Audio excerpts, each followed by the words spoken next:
నమస్తే, welcome to Avani news network. ఎట్టకేలకు కేంద్ర విద్యాశాఖ మంత్రి ధర్మేంద్ర ప్రధాన్ రాజీనామా చేశారు. బొద్దింకలు విజయం సాధించాయి. అయితే ఇంకొక వైపు ఈ దేశాన్ని ఫూల్స్ చేయడంలో మోడీ తన ప్రతాపం చూపిస్తూనే ఉన్నాడు. ఇప్పటికే 12 ఏళ్లుగా మోడీ పదే ప్రజల్ని ఫూల్స్ చేస్తూనే ఉన్నాడు. పదే జనాలు ఆయన నమ్ముతూనే ఉన్నారు. ఆయన చెప్పే అబద్ధాలను నమ్ముతూనే ఉన్నారు. ఇంకా నమ్మించే ప్రయత్నం చేస్తున్నారు. ఒకవైపు ప్రజలు తీవ్రంగా తిరగబడుతుంటే, విద్యార్థులు, వాళ్ళ తల్లిదండ్రులు, పిల్లలు తిరగబడి మోడీది వేషాలను బట్టబయలు చేస్తుంటే, అబద్ధాలను బట్టబయలు చేస్తుంటే ఏ మాత్రం గమనించకుండా మళ్ళీ ఫూల్స్ చేయడానికి ప్రయత్నం చేస్తూనే ఉన్నాడు. పదే ఒక్కసారంటే అందరినీ ఫూల్స్ చేయొచ్చు, ఎల్లకాలము కొందరిని ఫూల్స్ చేయొచ్చు, కానీ అందరినీ ఎల్లకాలం ఫూల్స్ చేయడం సాధ్యం కాదనేది మోడీకి, ఆయన అంధభక్తులకి, ఆయన అనుచరులకు అర్థం కావడం లేదు. ఆర్ఎస్ఎస్ ముఖకు కూడా ఈ విషయం అర్థం కావడం లేదు. కానీ ఇది నిజం. ఎల్లకాలం అందరినీ ఫూల్స్ చేయలేరు. ఒకవైపు భయపడుతూనే కాక్రోచ్ జనతా పార్టీ జంజీలు, విద్యార్థులు, వాళ్ళ తల్లిదండ్రులు, పిల్లలు, చిన్నపిల్లలు కూడా అన్ని రాష్ట్రాల్లో, ఢిల్లీలో జంతర్ మంతర్తో సహా అన్ని రాష్ట్రాల్లో ఉద్యమిస్తూ ఉంటే, ఒకవైపు మోడీ భయపడుతూనే అర్ధరాత్రులు వీడియోలు చేస్తున్నాడు. వీడియోలు చేసి వదులుతున్నాడు, సెల్ఫీ వీడియోలు. फ्रेंड्स, मैं जानता हूं कि पेपर लीक ये कोई मामूली विषय नहीं है. लाखों विद्यार्थी और उनके अभिभावकों के लिए बहुत ही पीड़ादायक है और इसलिए पेपर लीक घटना से अब तक पिछले 2.5 महीनों में अनेक विध कदम उठाए गए. गुनहगारों को पकड़ा गया है, वे जेल में पड़े हैं. हमारा सबसे महत्वपूर्ण जिम्मा था कि विद्यार्थियों का 1 वर्ष बर्बाद न हो. तत्काल परीक्षाएं लेना बहुत जरूरी था. सरकार ने अभी पूरी शक्ति का उपयोग करके कम से कम समय में 22 लाख जितने विद्यार्थियों के एग्जाम हो जाए, इसका प्रबंध किया. और अभी 5-6 दिन पहले 19 तारीख को रिजल्ट भी आ गया और देश भर में उत्तीर्ण हो गए विद्यार्थियों की खुशियों की खबरें भी आ रही हैं. लेकिन हम वहां पर संतोष मानने वाले लोगों में से नहीं है और इसलिए मैंने आज फास्ट ट्रैक कोर्ट के लिए विभागों को निर्देश दिए थे. आज विभागों ने लगातार मेहनत करके देर रात मुझे मुसद्दा भी दे दिया.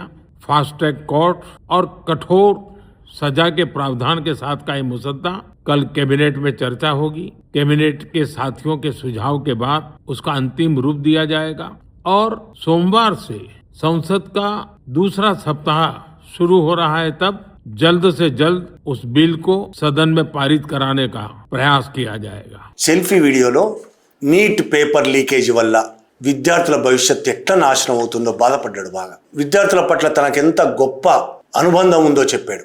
విద్యార్థులు బాధపడకుండా ఉండడం కోసం ఈసారి మళ్ళొకసారి పేపర్ లీకులు జరగకుండా ఉండటం కోసం కఠిన చట్టం తెస్తున్నా అని మొన్ననే ప్రకటించాడు. 3 రోజుల క్రితం ప్రకటించాడు. కఠిన చట్టం తెస్తున్నా. ఇందులో నిజాయితీ ఉందా అసలు? ఇలా కఠిన చట్టాలు తేవడం మొదటిసారా? ఇలా తీసుకొస్తానని ఇంకొకసారి ఎవ్వరూ పేపర్ లీక్ చేసే సాహసం చేయరని ప్రకటించడం మొదటిసారా మోడీ? నేను కలెక్ట్ చేసిన వీడియోలో 6 సార్లు ఈ మాటలు మాట్లాడాడు. 6 సార్లు 2023 నుంచి ఇవాళటి దాకా 6 సార్లు ఇవే మాటలు మాట్లాడాడు. కొత్తవి కాదు. 2023 27వ తేదీ, జూలై 27వ తేదీ, 2023 అక్టోబర్ 5వ తేదీ, 2023 నవంబర్ 9వ తేదీ, 2024 ఫిబ్రవరి 11వ తేదీ, 2024 ఫిబ్రవరి 16వ తేదీ, 2024 జూలై 2వ తేదీ. ఈ 6 సార్లు ఆయన మాట్లాడిన వీడియోలు మీరు ఖచ్చితంగా చూడాలి. इस पेपर लीक माफिया पर सख्त से सख्त कार्रवाई की जाएगी. युवाओं के भविष्य के खिलवाड़ करने वाले किसी माफिया को बख्शा नहीं जाएगा. हर पेपर लीक माफिया के खिलाफ बीजेपी सरकार सख्त से सख्त कार्रवाई करेगी. मैं आपको विश्वास दिलाता हूं, भाजपा की सरकार छात्र छात्राओं के भविष्य से खिलवाड़ करने वाले माफिया पर कड़ी कार्रवाई करके रहेगी. छात्र छात्राओं को न्याय दिला करके रहेगी. पेपर लीक जैसी समस्या जो हमारे युवाओं को चिंतित करती थी। हमने बहुत ही कठोर कानून बनाया ताकि उनके मन में जो सवाल या निशान था और उनको व्यवस्था के प्रति उनका गुस्सा था, उसको एड्रेस करने का सभी माननीय सांसदों ने देश के युवाओं के मन के भाव को समझ करके बहुत ही महत्वपूर्ण निर्णय किया है। पेपर लीक करने वालों के खिलाफ केंद्र सरकार ने अभी पार्लियामेंट में कुछ ही दिन पहले ही एक कड़ा कानून बनाया है, मजबूत कानून बनाया है। इस कानून के बनने के बाद पेपर लीक माफिया गलत काम करने से पहले 100 बार सोचेगा। नीट के मामले में पूरे देश में लगातार गिरफ्तारियां की जा रही है। केंद्र सरकार पहले ही एक कड़ा कानून बना चुकी है। హిందీ అర్థమైన వాళ్ళు అర్థం చేసుకోండి, అర్థం కాని వాళ్ళకి ఒక్కొక్క వీడియో ఏం మాట్లాడాడు చెప్తాను. 2023 జూలై 27వ తేదీన ఈ పేపర్ లీక్ మాఫియాపై కఠిన చర్యలు తీసుకుంటాం, మన యువత భవిష్యత్తును నాశనం చేస్తున్న వారిపై కఠిన చర్యలు తీసుకోవడమే కాదు ఏ మాఫియాను వదిలిపెట్టాం. అప్పుడు కూడా పేపర్ లీక్ అయింది. పేపర్ లీక్ అయినప్పుడు ఆయన మాట్లాడిన మాట అక్టోబర్ 5వ తేదీ 2023 అక్టోబర్ 5వ తేదీన ప్రతి పేపర్ లీక్ మాఫియాపై బీజేపీ ప్రభుత్వం కఠిన చర్యలు తీసుకుంటుంది. ఇది ఈ రెండు ఒక సభల్లో మాట్లాడిన మాటలు. 2024లో నవంబర్ 9వ తేదీన మాట్లాడాడు. మీకు విశ్వాసం కల్పిస్తున్నాను, బీజేపీ సర్కార్ విద్యార్థుల భవిష్యత్తుతో ఆటలాడుకునే మాఫియా మీద కఠిన చర్యలు తీసుకుంటుంది, విద్యార్థులకు న్యాయం చేసి తీరుతాం. ఇది మూడోసారి ఆయన మాట్లాడింది. ఇక ఫిబ్రవరి 11వ తేదీ 2024లో పార్లమెంటు సాక్షిగా పార్లమెంట్లో మాట్లాడాడు. ఇలాంటి పేపర్ లీకుల వంటి సమస్యలు మన యువతను కలవరపెడుతున్న సమస్యలు, అందుకే మేము చాలా కఠినమైన చట్టాన్ని తీసుకొచ్చాము. అప్పుడే కొత్త చట్టం తీసుకొచ్చారు పేపర్ లీక్లకు వ్యతిరేకంగా. చాలా కఠినమైన చట్టాన్ని తీసుకొచ్చాం. వారికి ఉన్న ప్రశ్నలు ఆందోళనలను పరిష్కరించడానికి, వారికి వ్యవస్థ పట్ల ఉన్న కోపాన్ని అడ్రస్ చేయడానికి, ఈ దేశ యువత మనోభావాలను అర్థం చేసుకొని చాలా ముఖ్యమైన నిర్ణయం తీసుకున్నాము అని పార్లమెంట్లో మాట్లాడాడు. ఎప్పుడు పేపర్ లీక్లకు వ్యతిరేకంగా కఠినమైన చట్టాలు ఆయన చెప్తున్నట్టు తీసుకొచ్చిన సందర్భంగా ఫిబ్రవరి 11 ఇది. ఫిబ్రవరి 16న మళ్ళీ మాట్లాడాడు. పేపర్ లీకర్లకు వ్యతిరేకంగా కేంద్ర ప్రభుత్వం కొద్ది రోజుల క్రితం పార్లమెంటులో కఠినమైన చట్టాన్ని తీసుకొచ్చింది. 5-6 రోజుల క్రితమే తీసుకొచ్చింది. అంతకుముందు ఒక బలమైన చట్టం, ఇది ఒక బలమైన చట్టం. ఈ చట్టం అమల్లోకి వచ్చిన తర్వాత పేపర్ లీక్ మాఫియా తప్పు చేయాలంటే 100 సార్లు ఆలోచిస్తుంది. ఎంత ధైర్యంగా చెప్పాడు చూసారా? తప్పు చేయాలంటే 100 సార్లు ఆలోచిస్తుంది. అంత కఠినమైన చట్టం తీసుకొచ్చాం. 2024లోనే జూలై 2వ తేదీన నీటి వ్యవహారంలో మళ్ళీ పార్లమెంట్లోనే నీటి వ్యవహారంలో దేశవ్యాప్తంగా అరెస్టు జరుగుతున్నాయి. అప్పుడు కూడా లీక్ అయింది 2024లో. దేశవ్యాప్తంగా అరెస్టులు జరుగుతున్నాయి. కేంద్ర సర్కార్ ఇంతకు ముందే ఒక కఠినమైన చట్టం తీసుకొచ్చింది అని పార్లమెంట్లో మాట్లాడాడు.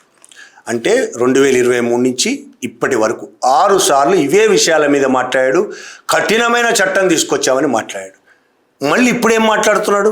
సేమ్ మాటలు. మళ్ళీ ఇంకొక కఠినమైన చట్టం తీసుకొచ్చామని మాట్లాడుతున్నాడు. గత చట్టం అంత కఠినమైనదైతే, నిజంగానే కఠినమైన చట్టం తీసుకొచ్చి ఉంటే ఇప్పుడు ఎందుకు పేపర్ లీకులు జరిగాయి? అసలు తీసుకురావాల్సింది కఠినమైన చట్టమా?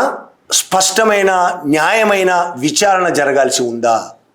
అసలైన వాళ్లను పట్టుకునే పోలీసులకు పట్టుకునే విధంగా స్వతంత్ర ప్రతిపత్తి ఇవ్వాల్సి ఉందా? వాళ్ళను ఫ్రీగా వదిలేయాల్సి ఉందా? 2024 పేపర్ లీక్కు సంబంధించి ప్రధాన సూత్రధారి అని అప్పుడు ప్రభుత్వం ప్రకటించింది. బీహార్లో ప్రధాన సూత్రధారి సంజీవ్ ముఖియా ప్రధాన సూత్రధారి అని ప్రకటించింది. తర్వాత సిబిఐ ఆ కేసును తీసుకుంది, విచారణ జరిపింది. మొన్న 23వ తేదీన అతను ప్రధాన సూత్రధారి కాదు, అతను అసలు చేయనేలేదు అని క్లీన్ చిట్ ఇచ్చేసింది. విచారణ చేసిన సిబిఐ ఒక ప్రధాన నిందితుడు అని చెప్పి ఇంతకుముందే ప్రకటించిన వాడు అసలు ఆ నేరమే చేయలేదని ప్రకటించారు. ఇప్పుడు ఎవరిది చట్టం కఠినంగా లేదా? పోలీసులు సరైన వాళ్ళు కాదా? విచారణ సరైనది కాదా? లేదు, సరిగా విచారణ చేయకుండా మీరు అడ్డుకుంటున్నారా? ఇది కదా అసలు సమస్య. మళ్ళీ దేశాన్ని ఫూల్ చేయడానికి పార్లమెంటు ముందుకు వచ్చి లేదా బయట వీడియోలు చేసి, సెల్ఫీ వీడియోలు చేసి కఠినమైన చట్టాలు తీసుకొస్తున్నాం. ఈసారి సమస్య లేదు, ఎవ్వరు లీక్ చేయడానికి సాహసించరు. 10 ఏళ్ల కఠిన కారాగార శిక్ష, 10 కోట్ల జరిమానా. ఏంది ఇది? ఎంతకాలం ఇలా ఫూల్ చేస్తారు దేశాన్ని? నిజంగానే వీళ్ళకి దేశం మీద కానీ ఈ విద్యార్థుల మీద కానీ కనీసం ప్రేమ ఉందా, బాధ్యత ఉందా? ఇక వీళ్ళు తీసుకున్న చర్యలు, సరే ధర్మేంద్ర ప్రధాన్ ఇవాళ రాజీనామా చేశాడు, కానీ నిన్నటిదాకా రాజీనామా చెయ్యడు, చేసే అవకాశమే లేదని ప్రచారం చేశారు కదా, చేయడానికి ఒప్పుకోలేదు కదా. ఇక ఫస్ట్ చర్య ఏం తీసుకున్నారంటే పేపర్ లీక్ సంబంధించి ఉన్నత విద్యాశాఖ కార్యదర్శిని తీసేశారు. అక్కడి నుంచి మంత్రిని తీసేయడం కాకుండా ఉన్నత విద్యాశాఖ కార్యదర్శిని తీసేశారు. తీసేసి ఎవరిని తీసుకొచ్చారు? నరేష్ పాల్ గంగ్వార్ అనే ఇంకొక ఐఏఎస్ ఆఫీసర్ని ఆ పోస్ట్లో తీసుకొచ్చి కూర్చోబెట్టారు. ఈ నరేష్ పాల్ గంగ్వార్ ఎవరు?